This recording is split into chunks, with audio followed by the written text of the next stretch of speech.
नमस्कार, मी प्रणव रावराणे. माझे अतिशय जवळचे मित्र मधू मामा शिर्डीकर यांनी नवीनच एक साक्षात्कार नावाची एक नवीन फिल्म बनवलेली आहे. लवकरच ती यूट्यूबवरती येणार आहे. यूट्यूबवरती त्याचं पोस्टर, ती फिल्म संपूर्ण तुम्हाला पाहायला मिळणार आहे, विनामूल्य पाहायला मिळणार आहे. अतिशय उत्तम ते कलाकार आहेत. त्यांनी लेखन दिग्दर्शन याचं केलेलं आहे. निर्मितीसुद्धा त्यांनीच केलेली आहे.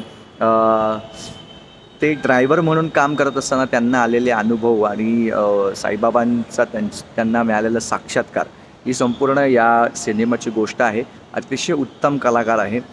परंतु काय होतं की काही काही वेळेला अ, प्र सगळ्याच कलाकारांना काही एक्सपोजर मिळतं अशातला भाग नाही आहे. सो यांनी अतिशय मेहनत करून खूप जिद्दीनं आणि चिकाटीनं साक्षात्कार या सिनेमाची निर्मिती केलेली आहे. मी साक्षात्कारमधील सर्व कलाकारांना मनापासून शुभेच्छा देतो आणि सगळ्यांना विनंती करतो की आमच्या मधुमामांनी बनवलेला हा सिनेमा साक्षात्कार हा यूट्यूबवरती जाऊन नक्की बघा. धन्यवाद.